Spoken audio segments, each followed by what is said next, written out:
Então, esse livro aqui, pessoal, eu vou disponibilizar para vocês. Eu vou ver se dá para postar ele lá no Ava, porque ele é 25 mega, então por e-mail eu sei que não dá para mandar de certeza, né?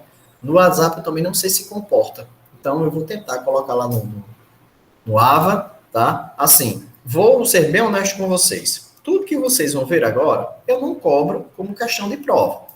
Então, professor, então por que você vai me mostrar? Porque eu vou mostrar a vocês agora o princípio da pesquisa operacional.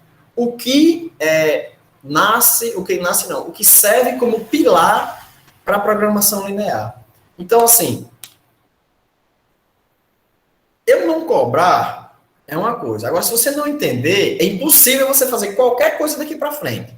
Se eu falar aqui o que é variável, restrição, parâmetro, função objetiva, e você não entender o que são essas quatro coisas, pelo amor de Deus, me peça para repetir incansavelmente, tá? Me peça para repetir assim inúmeras vezes que sejam preciso.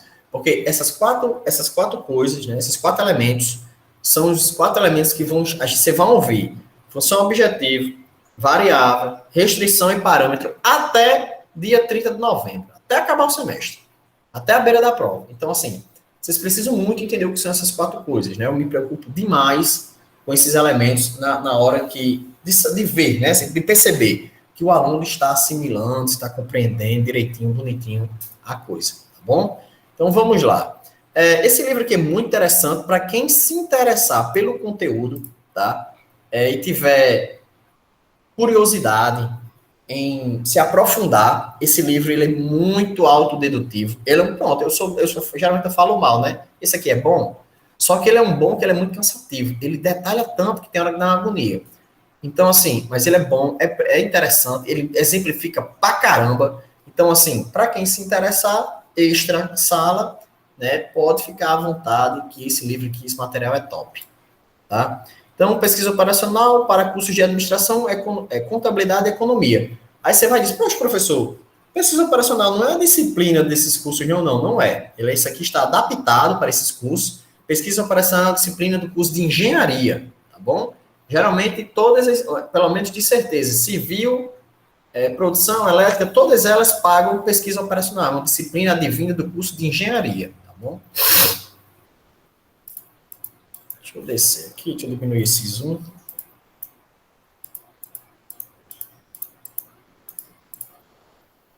Ele vai aqui explicar, né, a lógica do capítulo e tal.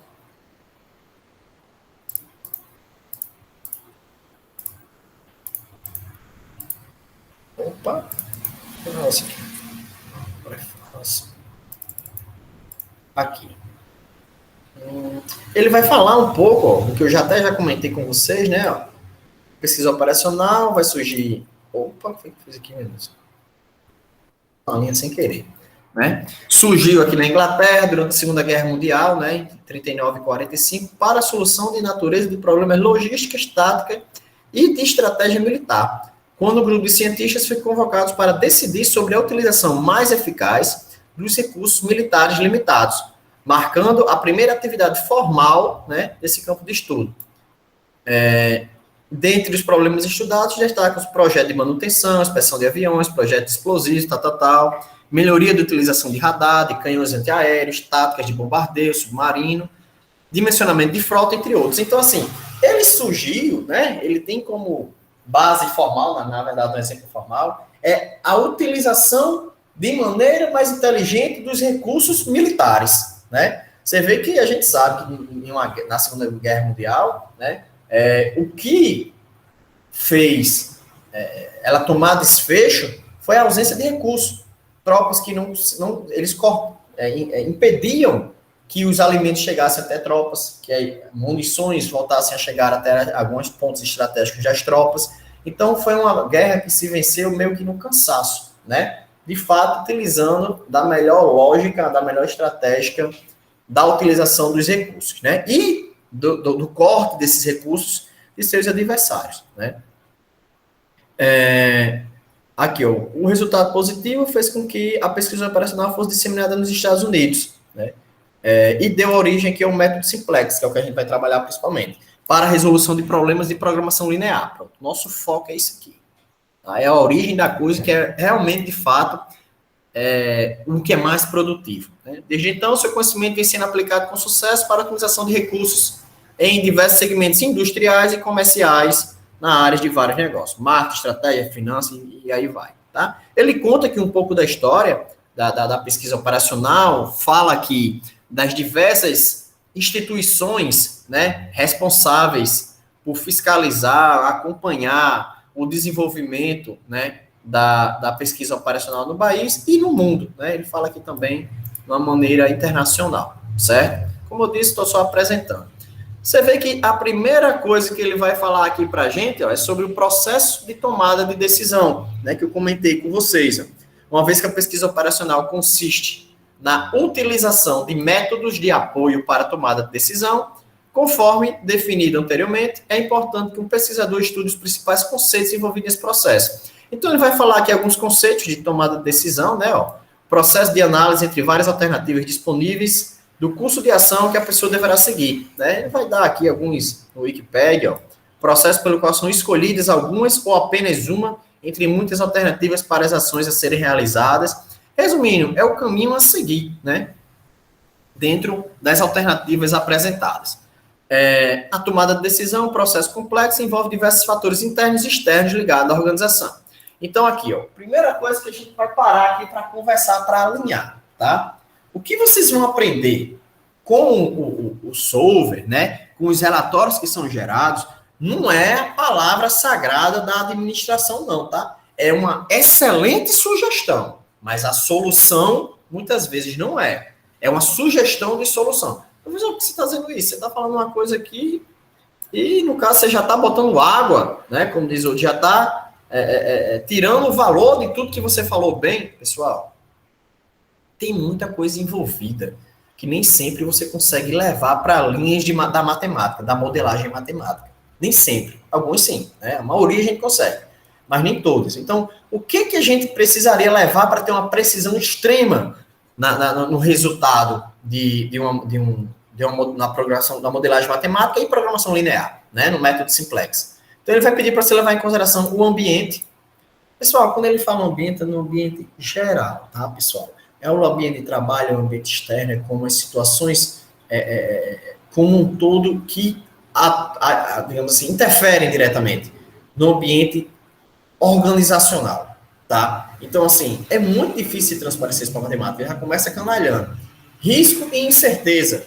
Risco e incerteza é a mesma coisa que o quê? Que é probabilidade, né? Você vai ter que trazer a probabilidade de algo dar certo, a probabilidade de algo dar errado, a probabilidade de funcionar, a probabilidade dele não se adaptar, a probabilidade dele reagir devido a uma crise econômico-financeira. Então, assim, trazer risco e incerteza para dentro do negócio é outra magia que a gente também até vai ver lá na frente, matemática financeira orçamentária, a probabilidade de evento, como por exemplo, vamos citar aqui o exemplo que a gente vive hoje, né, da pandemia.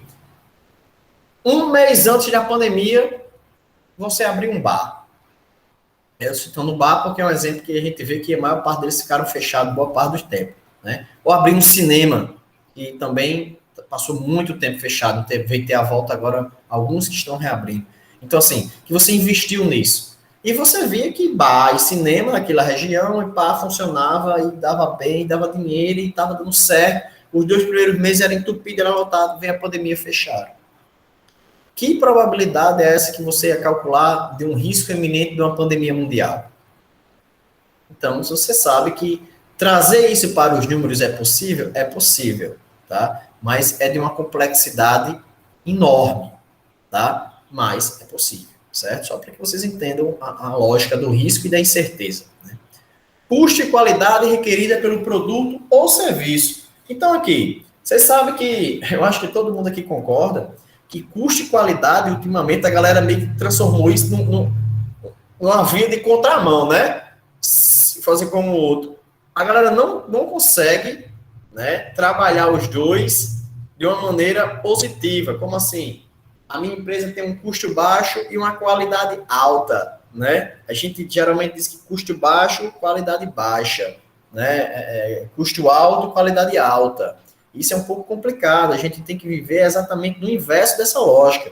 A gente tem que ter uma qualidade bacana, boa, ótima de preferência, e sempre estar lutando contra a redução de custos, né? Brigando para reduzir custos dentro da empresa. Então, assim, encontrar um ponto médio para isso, que garanta a sobrevivência do seu negócio, que seja mensurável, calculável, né, dentro da empresa, não é um estalar de dedos. Né? Então, assim, conhecer os custos, eu acho que vocês já viram em algumas disciplinas, dá para conhecer, não é difícil. Conhecer a qualidade do seu produto é outra chave, né? Tornar os dois compatíveis ao que você quer entregar ao seu cliente é a mágica, né? É onde vem a varinha de condão da coisa ali e faz a diferença na situação. Então, tem que ser levado em consideração o custo e a qualidade dentro do processo da tomada de decisão, né? Os agentes tomadores de decisão, que isso aí, quem são os agentes tomadores de decisão, pessoal? Pode ser o dono, investidores, um diretor, um supervisor, um gerente. São pessoas que são denominadas como responsáveis pela tomada de decisão. Ah, professor, faz tanta diferença assim? Puxa, dá um exemplo simples aqui. Imagine um cara que abriu aqui uma loja de eletrodomésticos, né? O cara nunca vendeu uma cibalena, nunca comprou nada, não tem, digamos assim, como a gente fala, né? A manha do comércio, certo? Aí chega lá, ele também tem um gerente que tem 15 anos de experiência na venda de eletrodomésticos, na loja, em comércio local, conhece o público, conhece os volumes, tem noção de tudo aquilo, né? Quem você acha que vai tomar a decisão? Geralmente é o dono, mas quem é que tomaria a decisão melhor? O cara lá, o gerente que tem, né, todo um histórico que vai transformar ele no cara. Pessoal, só um minutinho que tá descarregando aqui, só um segundo. Então, assim,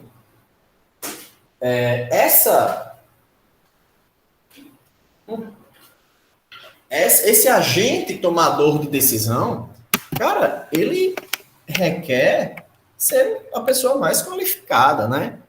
Digamos assim, dentro do negócio, para poder ser o responsável por essa tomada. Não pode ser qualquer um. Não é só da boca para fora. Então, a pessoa que vai tomar essa decisão é também um dos grandes fatores que vai impactar, obviamente, na tomada de decisão. A cultura organizacional, né, que a gente sabe que cada negócio tem seu jeitinho, né, particular de ser. Né? Essa cultura organizacional, pessoal, ela envolve desde, por exemplo, são coisas que a gente, né, é até difícil conversar. A hora que a empresa abre, a hora que a empresa fecha, a hora que tem um lanche, a hora que tem um café, o tanto de desconto que ele dá, o crédito que ele disponibiliza a pessoas que ele conhece, o volume de vendas à vista, o volume de vendas a prazo. Então, assim, cada traço desse que a empresa tem dentro do negócio forma um pouco da sua cultura, tá bom? E o próprio mercado. O mercado fazer com outro. É o mundo todo, né? É a tudo que você está exposto.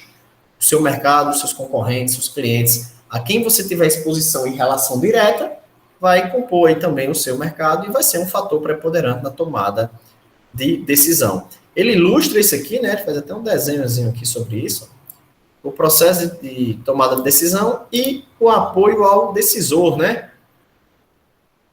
Ele diz, situações que envolvem incerteza, risco e complexidade, geram informações, tem que ser levado em consideração os valores, as crenças e os recursos disponíveis, deve ser levado em consideração os objetivos da empresa, os critérios de racionalidade e eficácia, os conteúdos do apoio ao decisor que vão gerar informações, o raciocínio aplicado e relacionado aos valores, crenças e recursos disponíveis, para que se tomem decisões e que se apliquem ações. Então, assim, é só um desenho, só para ilustrar aqui tudo que a gente conversou, tá? Então, assim, outra coisa, geração de conhecimento fenômeno, acho que vocês já viram isso, né? O que é coleta de dados? O que seriam esses dados aqui? É o fato de você ter um dado bruto que não foi processado, apenas coletado. Quando você trata ele, analisa ele, né? Você processa ele, ele gera uma informação. É esse processo aqui que a gente vai fazer lá nessa disciplina, né? Vai pegar um dado bruto, vai analisar e tratar ele, transformar em informação, tomar uma decisão baseada nessa informação, que isso vai gerar conhecimento empírico, né? Que é o conhecimento prático. Então, vamos ao que começa a nos interessar, né? Como é que surge, então, a matemática dentro de tudo isso que eu falei para vocês? A modelagem para a tomada de decisão. Pessoal, antes de começar, deixa eu só combinar uma coisa com vocês. A gente tira direto ou para? Onde tira direto é melhor. Show de bola, tranquilo. Direto. Show de bola, tranquilo. É porque assim, às vezes eu não pergunto, aí o aluno fica, professor, não disse nada e tal, então é melhor sempre perguntar, né, para ver como é que a galera se posiciona, e fica de boa para mim de qualquer jeito, né? Então vamos lá. O que é a modelagem, né? Então ele vai dizer aqui. Um modelo é a representação simplificada de um sistema real, podendo ser um projeto já existente ou um projeto futuro. Então, aqui, vamos lá, vamos parar aqui por etapas. Ele vai até citar aqui já o que eu ia falar. Mas vamos lá. No primeiro caso, né, que é a questão do projeto real, pretende-se reproduzir o funcionamento do sistema real existente, de forma a aumentar a produtividade. Enquanto no segundo caso, o objetivo é definir a estrutura ideal em um futuro sistema. Então, vamos lá. Quando ele fala assim que um modelo é uma representação simplificada de um sistema real, imagine você discutir, a gente está conversando aqui, ó, vamos criar uma empresa. Ou então vamos analisar, fazer uma consultoria em uma determinada empresa. E a gente começa a pegar tudo que a gente tem no negócio e começa a colocar aqui em miúdos, né? Detalhado, bonitinho e tal, e tal, e tal. E você cria uma estrutura visual daquilo. Que a estrutura começa a se criar, pode se criar uma situação dessa, né?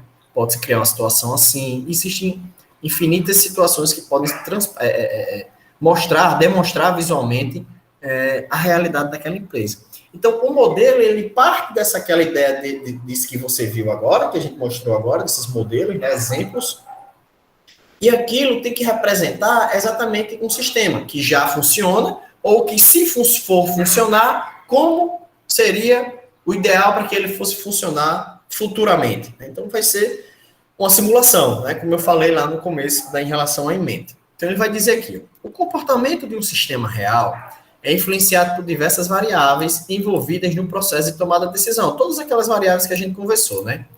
Devido à enorme complexidade desse sistema, torna-se necessária a sua simplificação, a partir de um modelo, de forma que as principais variáveis envolvidas no sistema ou projeto que se pretende entender ou controlar sejam consideradas na sua construção. Então, ele diz agora, ele tenta facilitar, não, ele facilita a vida de todo mundo. Cara, não dá para levar em consideração toda a vírgula de um negócio, todo detalhe intrínseco de um negócio, todo mimimi, toda fagulha. Então, você vai entender, poxa, o que representa, o que é, de fato, preponderante dentro da minha empresa. O que dentro da minha empresa representa o maior volume de vendas, ou maior significância no meu custo, ou que é o maior gargalo operacional. Então, você vai tornar relevante o que é, de fato, o mais importante dentro da empresa. Né? Então, ele vai dizer aqui, ó, que existe a modelagem, né, a partir do sistema real. Então, ele vai dizer o quê? Existe o sistema real, que é o todo, né? Você vai criar um sistema simplificado, considerando apenas, né, as principais variáveis, e disso a gente vai extrair um modelo. Então, é realmente uma pequena parte de um todo, mas que deve representar com fidelidade o que realmente é importante dentro do seu negócio, tá? Aí vamos lá, ó. Se lembra daquelas palavras que eu disse que vocês não poderiam deixar de entender? Chegou a hora, tá bom? Um modelo é composto por 3 elementos principais: variáveis de decisão e parâmetros, função, objetivo e restrições. Eu só falei esses dois aqui separados, mas, né, faz. Variáveis, eu preciso muito que vocês compreendam esses elementos, tá, da modelagem que a gente vai realizar. Se eu falar algo que vocês não entendam, levanta a mão, para, interrompe, não relaxa. Mas a gente precisa muito entender isso aqui, tá bom? O que são as variáveis de decisão e parâmetros? Ele vai dizer aqui, ó. Variáveis de decisão são as incógnitas, ou os valores desconhecidos, que serão determinados pela solução do modelo, lá no final. Podem ser classificadas de acordo com as seguintes escalas de mensuração: variáveis contínuas, discretas ou binárias. As variáveis de decisão devem assumir valores não negativos. Temos alguns detalhes para conversar. Eu vou explicar aqui, já eu vou exemplificar os três tipos de variáveis que vocês até já viram isso em estatística, né? Mas deixa eu ter uma conversinha antes aqui, ó. Variáveis de decisão são as incógnitas, os valores desconhecidos. Pessoal, vamos voltar lá para aquele exemplo que eu falei atrás, né? Ó, temos 20 metros de madeira, 20 metros cúbicos de madeira, e tanto recebi encomenda de mesa, como de armário, como de cama. Eu não tenho para produzir 10 de cada, me foi solicitado 10 de cada. Eu não consigo produzir isso. Mas eu não sei quais produzir e quantos produzir de cada, para que eu tenha o melhor lucro possível. Então, quem nesse momento são os valores desconhecidos?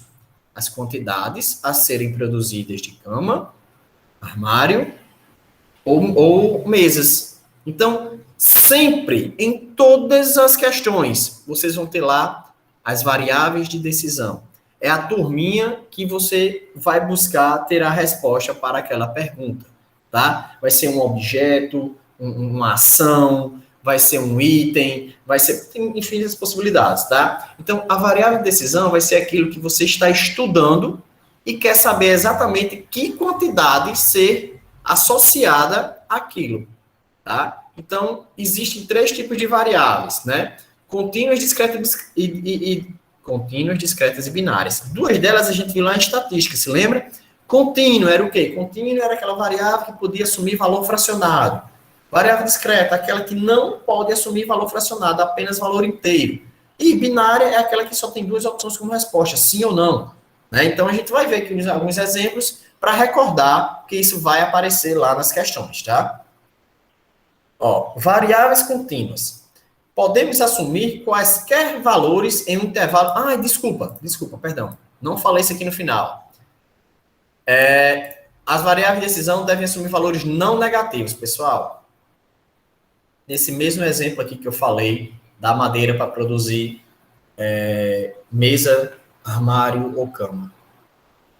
Existe a resposta produzir menos 4 camas?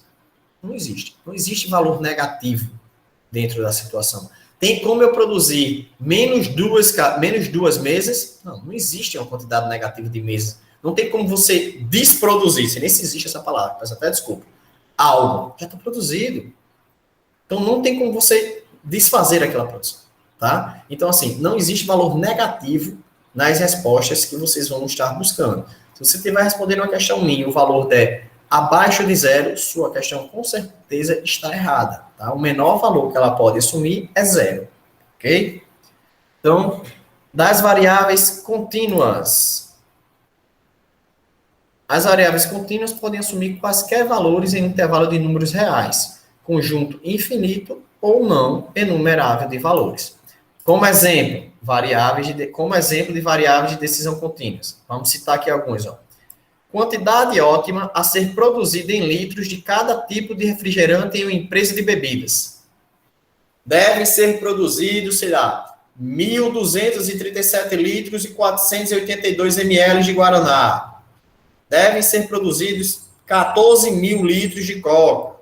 Tá? Então, assim, você vê que ela tanto pode assumir um valor inteiro, como pode assumir um valor fracionado. Né? Como eu citei aqui o primeiro. Né? 1.235 litros, 420 ml. Esse 420 ml ele é fracionado, não é um valor inteiro. Né? É uma parte de 1 litro. Então, o fato de você poder assumir esse valor fracionado caracteriza como uma variável contínua. Né? Eles aqui, ó, quantidade ótima a fabricar em quilos de cada tipo de cereal em uma empresa alimentícia. Ela pode produzir cereal A, B e C. Ela tanto pode produzir lá o quilo fechadinho a 10 quilos, 20 quilos e 30 quilos. Como ele poderia fabricar? 10,47 quilos, 20,86 quilos, 30,439 quilos. Então, assim, o fato dele poder assumir esse fracionamento também vai caracterizar como contínuo, né? Porcentagens ótimas de cada ativo a ser alocado em uma carteira de investimento. Eu posso investir 18,26%. Eu posso investir 35,000001%. Então, a possibilidade de assumir o resultado, valor fracionado, né? Não é obrigado a ser um valor inteiro, vai caracterizar como contínuo. O valor discreto, ele vai dizer aqui, eu posso assumir valores dentro de um conjunto finito, ou quantidade enumerada de valores, sendo aquelas provenientes de determinada contagem, ou, né, que a gente tem que ter associado o número inteiro. Como exemplo de variável discreta, podemos listar número total de funcionários por turno do trabalho. Aí eu lhe pergunto, tem como eu contratar 3,5 funcionários? Não vai rolar, né? Ou você contrata 3, ou você contrata 4. Tem como você... esse é outro exemplo aqui, ó, unidades a fabricar de cada tipo de caminhão, né? Tem como você produzir 111 caminhões,2? Não existe 0,2 caminhões. Ou você produz 111, ou você produz 112. E isso, pessoal, a gente vai discutir nas questões, porque vão aparecer questões que vai ter lá. Devem ser produzidos 25,6 sapatos. Você faz 25,6, não existe 0,6 sapato. Ou são 25 ou são 26. E esse 0,6, ele interfere no resultado da análise, tá? Porque esse 0,6 seria o quê? Matéria-prima, seria hora homem trabalhada, seria um custo associado, seria um lucro gerado por esse 0,6. Então, imagine você dizer que, então, um caminhão, vamos usar o exemplo do caminhão, um caminhão custa R$1 milhão, ele diz assim que produza 10,6 caminhões, e está lá faturamento, 10 milhões e 600 mil. Esse 600 mil não existe. Você pode levar em consideração o faturamento dos 10 milhões, que são 10 caminhões vezes 1 milhão, 10 milhões. Mas esse 0,6 caminhão, que vezes 1 milhão, que representa 600 mil, não existe. É uma receita que nunca vai entrar na sua empresa, né? Pelo menos não agora. Então, assim, ter esse cuidado, porque esse fato do fracionado lá pode atrapalhar na interpretação de algumas coisas, tá bom? E existem as variáveis binárias, também conhecidas por dummy, podem assumir 2 possíveis valores. Quando a característica de interesse está presente, ou 0, quando não está presente, né? Como exemplo de variáveis de decisão binárias, podemos mencionar fabricar ou não determinado produto, só tem 2 respostas, ou produz ou não produz. Abrir ou não a nova localidade, só tem 2 opções, ou você cria essa nova localidade, esse novo negócio, ou não cria esse novo negócio. Percorrer ou não determinado roteiro, ir ou não ir por determinado caminho. Então, binário pelo fato de só ter aqui, né, somente as 2 opções como resposta, tá? Parâmetros. Deu para entender, pessoal? Desculpa, deixa eu parar aqui. Em relação às variáveis de decisão, deu para entender o que são as variáveis de decisão? As variáveis de decisão vão ser as respostas da questão. É o que você não sabe da questão, o que ela está buscando. Então, o que a questão disser assim? Quando a questão disser assim, quantos sapatos devem ser confeccionados? Pronto. O sapato é a variável de decisão. É a incógnita, é a dúvida, tá? Deu para entender aí o que é a variável de decisão? Tá tranquilo? Entendi sim, né? Depois, né? Bem... A graça é o quê? Saber identificar a variável de decisão lá na questão. Parâmetros. Que dor de cabeça deu aqui, peste. Ave Maria. Parâmetros. Os parâmetros são os valores fixos previamente conhecidos de problema. Como exemplos de parâmetros contidos em um modelo matemático, podemos citar demanda de cada produto para um problema de mix de produção. Vamos lá, isso aqui é interessante. Imagina que você... vamos continuar no embalo aqui da madeira para produzir mesa, armário e cama, né? Se lembra que eu disse assim, tem que produzir a venda, né? Tem um pedido para 10 mesas, 10 armários e 10 camas, certo? Então, lá você vai citar, peraí. E agora, eu vou produzir qual deles? A demanda é o quê? É a busca por aquele produto. Se eu já tenho a busca de 10 unidades de cada, eu já sei que lá no final, e eu não tenho material suficiente, lá no final o senhor vai dizer, você vai produzir tanto desse, tanto desse, tanto desse. mas não vai conseguir atender. Vai dar, né, ele vai informar que você não é capaz de atender a sua exigência de mercado. Então, você vai ter que personalizar a sua questão e vai dizer, ó, eu creio, né, de acordo com o levantamento que eu fiz aqui, que produto tal é mais interessante. O Solver está dizendo que ele está sugerindo tal produto, então não vou optar por tal produto. Aí você vai lá e exclui esse parâmetro. Vou tirar a exigência de produzir 10 camas, porque é melhor produzir armário e mesa. Então, vamos lá. Ele começa a levar em consideração essa nova situação. Produzir no mínimo 10 camas, produzir no mínimo 10 mesas, produzir no máximo, por exemplo, você vai decidir dos armários, né? Produzir no máximo 2 armários, já que os armários é uma situação que um cliente meu é parceiro há muito tempo e eu não quero perder o cliente. Existe, tá? A gente encontra diariamente no nosso dia a dia, nos negócios do dia a dia, situações que relatam exatamente isso, certo? Rapaz, eu tenho um armário, posso produzir o armário, posso produzir a cama, posso produzir a mesa.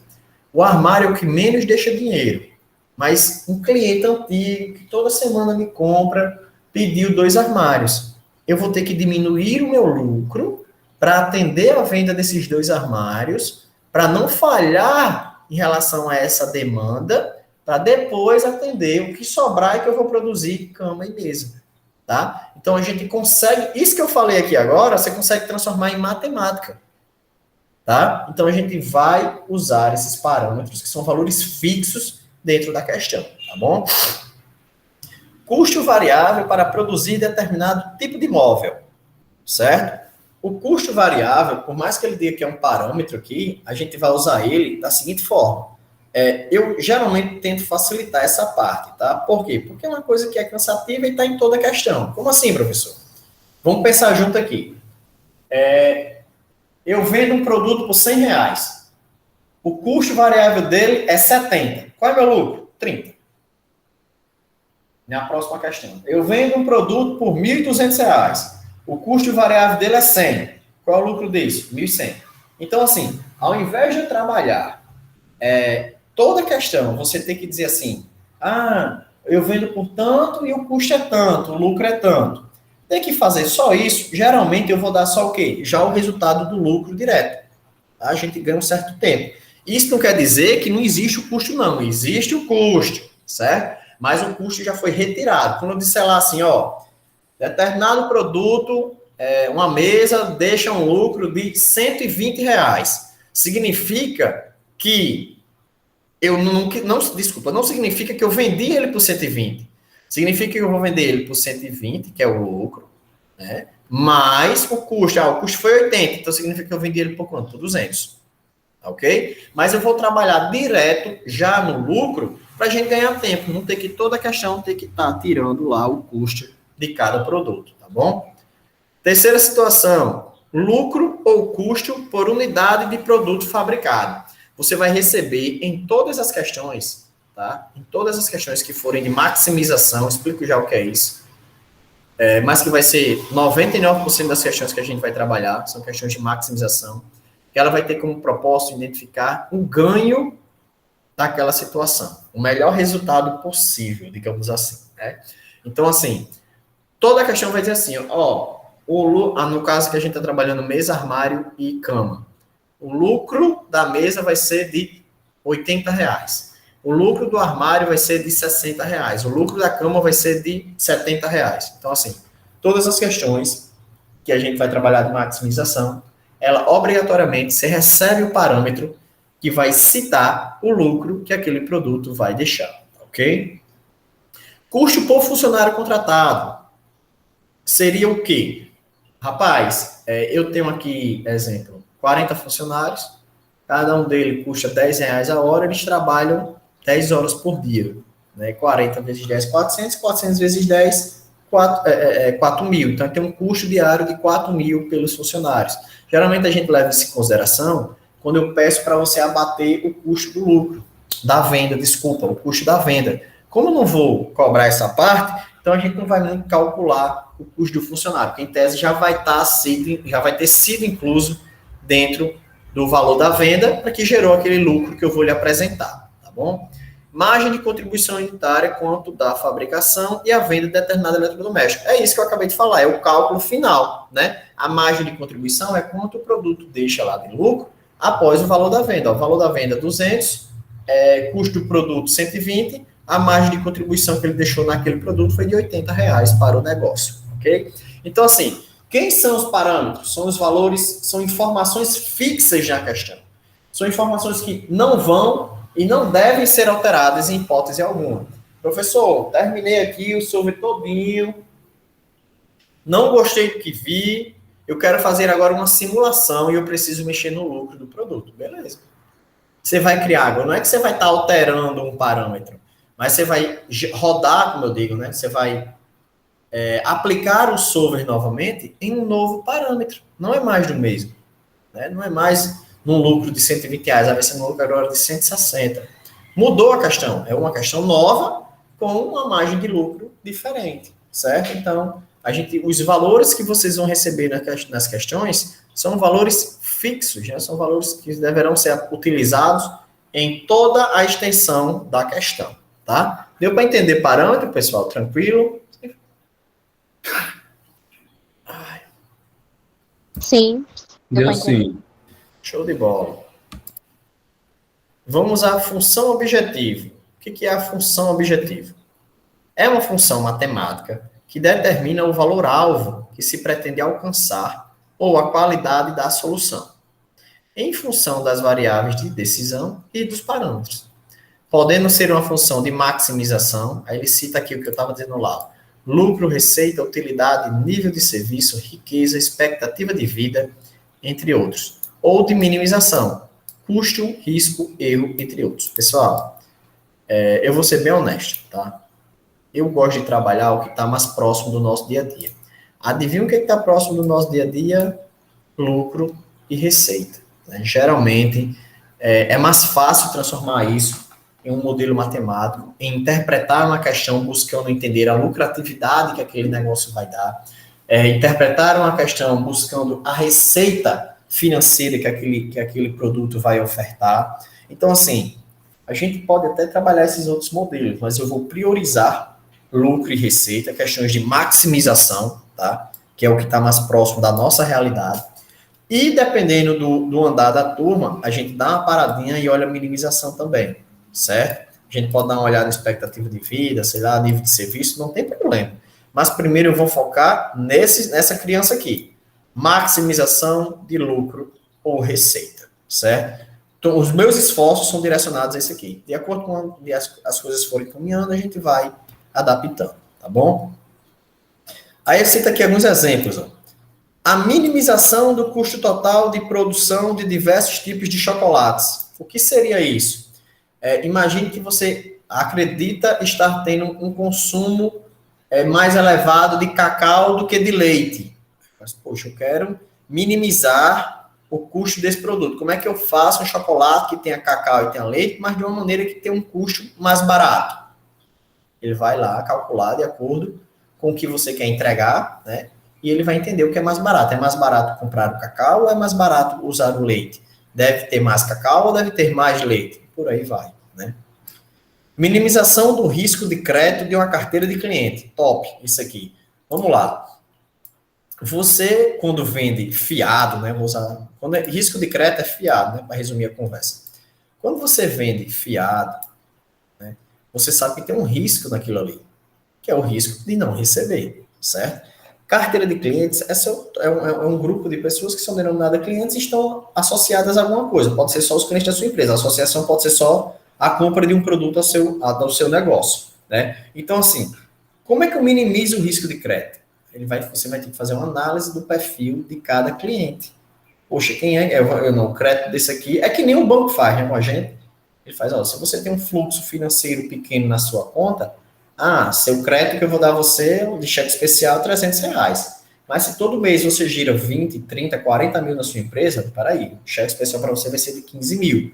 Então, assim, ele avalia o risco e minimiza de acordo com as possibilidades negativas daquilo ali. Porque, pronto, quando ele dá um crédito de R$300, ele está supondo que você consegue pagar R$300 caso deva ele. né? Quando ele me oferece um crédito de 15 mil reais, ele supõe que eu consigo pagar 15 mil reais a ele, tá? Minimização do número de funcionários envolvidos em um determinado serviço. Isso aí é aquele ditado, né? Enquanto 2 trabalham, 3 assistem. A gente vê muito isso em algumas situações. Então, a gente também pode tentar operar, né, digamos assim, um software para ele identificar. Rapaz, no setor de pintura gasta-se 30 horas. No setor de embalagem gastam 4 horas. No setor de produção gasta-se 40 horas. Somando tudo aqui, tem isso. Somando tudo aqui, né, a gente sabe que tem uma operação total de 80 horas. Só que eu tenho 15 funcionários contratados para cada um trabalhar 10 horas por dia. Tenho 150 horas disponíveis. Espera aí. Tem gente boiando. Como é que eu só preciso de mão de obra para 80 horas e eu tenho 150 horas disponíveis? Quer dizer que todo dia eu estou perdendo 70 horas? Sim, quer dizer que todo dia você está perdendo 70 horas. É aquela hora que alguém está trabalhando e alguém está fingindo que está trabalhando, está assistindo o processo acontecer. Em alguns negócios é inevitável, não tem como lutar contra isso. Por exemplo, na empresa que eu trabalho, na terceirizada, a gente segue um fluxo de atividades, né? Uma máquina faz isso, um funcionário faz isso, um outro funcionário faz isso, e tem que seguir uma sequência. Não tem como, por exemplo, 2 funcionários fazerem algo ao mesmo, uma determinada etapa ao mesmo tempo. Então, por exemplo, quando uma retroescavadeira está cavando um buraco, tem outros 4 caras parados, sem fazer nada, olhando ele cavar esse buraco, porque o que eles vão fazer está lá dentro desse buraco. Então, uma situação dessa, óbvio que vai ter horas de trabalho sobrando, mas cada negócio, cada um sua história, né? Maximização do retorno sobre o investimento em fundos de ações e renda fixa. Rapaz, você abrir hoje aí, procura um banco, aí você faz assim, ó, eu quero investir 100 mil reais. O cara vai lhe dizer lá, tem título A, título B, título C. O título A lhe dá um retorno de 10%, mas o risco é altíssimo. O título B lhe dá um retorno de 5%, o risco é mediano. O título C oferece um risco mínimo, é uma poupança da vida, lhe dá um retorno de 0,5%. Então, assim, você vai levar em consideração o quanto você está disposto a correr o risco e o quanto você pretende maximizar, ter um maior retorno financeiro possível daquele investimento que você vai estar fazendo. A gente vai fazer alguns exemplos sobre isso, é bem interessante. Maximização do lucro líquido na fabricação de diversos tipos de refrigerante. Ele vai dizer aqui, ó, eu tenho matéria-prima para fabricar Guaraná, Coca, Fanta. O que mais que a gente tem? Guaraná, geralmente são esses 3, né? Guaraná, Coca e Fanta. Poxa, como eu posso ter o meu lucro maximizado da melhor forma possível na produção desses 3 refrigerantes? Qual deles vai representar uma melhor lucratividade para o meu negócio? Como é que eu aumento o meu lucro dentro desse negócio? Essa aqui é a peça-chave da maioria das questões que a gente vai trabalhar. Buscar o melhor resultado possível financeiro para aquele negócio, tá bom? Função objetiva deu para entender, né? É a proposta da questão. Se você quer maximizar algo ou se você quer minimizar algo. Como eu disse, a gente vai focar na maximização, então, e principalmente nisso aqui, maximizar o lucro líquido. Então, o objetivo das nossas questões é ter o melhor lucro possível com a melhor utilização possível dos recursos disponíveis, ok? 9:10 já, vamos lá. Restrições. Deixa eu ver se eu concluo aqui ou se eu vou apertar. Vou ter que parar, ó. Porque isso aqui só dá certo vendo tudo de uma vez. Vou só falar isso aqui, pessoal, e a gente conclui, a gente dá uma conversadazinha aí. Vamos lá. Isso aqui só dá certo, não gasta muito tempo ali. Das restrições, ó. As restrições podem ser definidas como um conjunto de equações, expressões matemáticas de igualdade e inequações expressões matemáticas de desigualdade, que as variáveis de decisão no modelo devem satisfazer. As restrições são acionadas ao modelo de forma a considerar as limitações físicas do sistema. Ó, a graça é isso aqui, ó. As restrições são as limitações do negócio, tá? E afetam diretamente os valores das variáveis de decisão. Exemplo. Capacidade máxima de produção. Vamos lá. Imagina que você tem uma máquina que produz sacola. E a máquina produz 1.000 sacolas por hora. Beleza? Para produzir essas 1.000 sacolas por hora, você precisa de, por exemplo, 100 quilos de matéria-prima, 100 quilos de grão para produzir sacolas, né? Aí você faz assim, rapaz, eu tenho aqui 20.000 quilos de grão. Eu posso produzir sacola que dá até dar uma dor, né? Só que você pode transformar esses 20.000 quilos de grão em sacola instantaneamente? Não, não pode.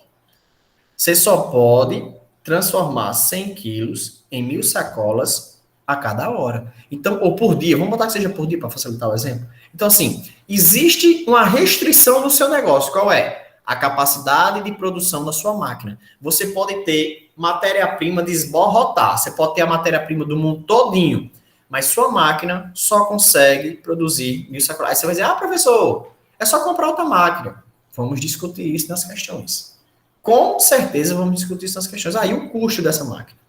Como é que essa máquina vai pesar dentro da sua produtividade? Eu lhe pergunto, é melhor produzir 1.000 sacolas todo dia e, por exemplo, dando 30.000 ao mês e vender as 30.000, ou produzir 60.000 e só conseguir vender 40 e ter 20.000 sacolas sobrando todo mês?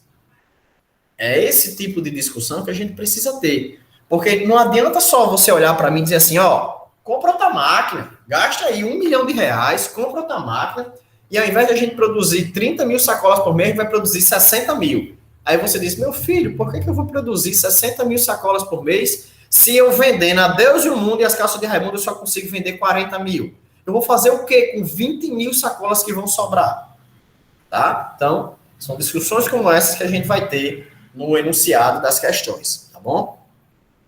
Risco máximo a que determinado investidor está disposto a submeter, seguindo o exemplo que eu falei há pouco, né? Poxa, eu não estou disposto a ter riscos elevados, só tipo 10% do que eu tenho a risco, botar a risco elevado, 20% a risco mediano e 70% a risco baixo. Quanto vai ser minha receita no final do mês? Ele vai calcular. Ele vai dizer quanto vai gerar de lucro os títulos de alto risco, quanto vai gerar de lucro os títulos de médio risco e os de baixo risco. E levando em consideração, óbvio, a chance daquilo acontecer ou não, né? Que isso aí a gente já sabe que é um fator volátil. Número máximo de veículos disponíveis. Vamos para um fator de transporte. Imagine que você tem que entregar, vamos usar aqui açaí, né? Que todo mundo aqui já pediu açaí. Eu acho que todo mundo passa por esse desgosto, principalmente no dia de domingo, né?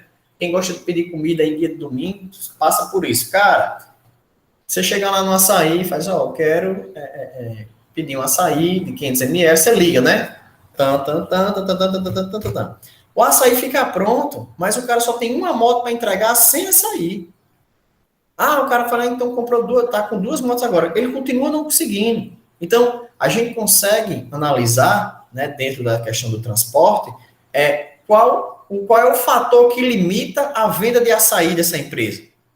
A entrega, né? A velocidade da entrega. Ele não pode produzir o açaí muito tempo antes do cara estar lá pronto para entrega. Imagine o grau, né, da coisa. Você nem pode deixar o açaí pronto, porque senão o açaí começa a descongelar, não é verdade? Você nem pode deixar para produzir o açaí só quando a moto chega, porque senão ele vai ficar muito tempo parado esperando o açaí ficar pronto. Então tem que ter um mix de tomada de decisões que vai baseado em quê? Em conhecer o tempo que o cara vai gastar para cumprir aquela rota que ele saiu para entregar e o tempo que você gasta para produzir os açaís nas especificações solicitadas. Então, são 2 fatores aí preponderantes para você entender como o número de veículos vai fazer diferença na hora do processo de entrega de transporte do açaí, né? É um exemplo que a gente pode discutir futuramente, certo? Demanda mínima aceitável de um produto, por exemplo. Não adianta, vou dar um exemplo, a gente vai ver esse exemplo já não, nas próximas aulas. Você produz bicicletas, e a sua indústria produz bicicletas masculinas e femininas. Aí você faz assim, você tem o maquinário, né, para produzir os dois, certo? É uma máquina específica para o masculino e uma máquina específica para o feminino. Quando você foi produzir, você percebeu, quando você foi comercializar, você percebeu que se compravam mais bicicletas masculinas do que femininas. Então, o que você começa a fazer? Poxa, eu não tenho como vender a bicicleta masculina sem associar uma demanda mínima da feminina, porque senão ela vai ficar boiando no meu estoque. É um exemplo. Ou, por exemplo, o cara está pedindo para eu produzir só 2 bicicletas para ele. Poxa, eu vou ligar um monte de máquina, contratar funcionário, comprar matéria-prima para vender 2 bicicletas? Não existe, né? Então, assim, a gente vai descobrir várias situações em que ele vai dizer assim, deverão ser produzidas, no mínimo, 250 bicicletas de cada. Por que ele está criando essa demanda mínima? Para viabilizar a produção do negócio dele, entendeu? Então, a gente vai encontrar também esse tipo de restrição. Aí ele vai dizer aqui, a modelagem de um processo para tomada de decisão apresenta a vantagem de fazer com que os tomadores de decisão definam claramente seus objetivos. Além disso, facilita a intensificação e o armazenamento das diferentes decisões que influenciam os objetivos. Propicia a definição das principais variáveis envolvidas no processo de tomada de decisão e as próprias limitações do sistema, além de permitir uma maior interação entre o grupo de trabalho. Então, você vê aqui que ele fala, né, de uma maneira geral, que esse processo de tomada de decisão vai ser muito enriquecedor, digamos assim, né? Você vai poder analisar, reavaliar e conhecer os objetivos do seu negócio, entender o que limita o seu negócio ou não, o que restringe ele, sabe? O que é fixo, o que é variável. Então, assim, é muito interessante conhecer o negócio a esse ponto, tá? Então, assim, em todas as questões, pessoal, vocês vão ser obrigados a identificar as restrições, vão ser obrigados a identificar o propósito da questão, que é a função objetivo, vão ser obrigados a identificar variáveis de decisão e parâmetros, tá? Então, assim, muito cuidado. Professor, está faltando um desses. Olha direitinho a questão. Cuidado para não pensar que uma coisa é outra. Então, sempre que vocês tiverem dúvida sobre o que se trata aquela informação, você corre para cá. Você vem aqui, você lê esse critério, você principalmente analisa os exemplos. Poxa, isso que eu estou lendo aqui se encaixa com que exemplo desse aqui que o professor me mostrou? Então, nesse momento, você vai conseguir identificar com mais facilidade, né, o que vai ser cada uma dessas etapas, né?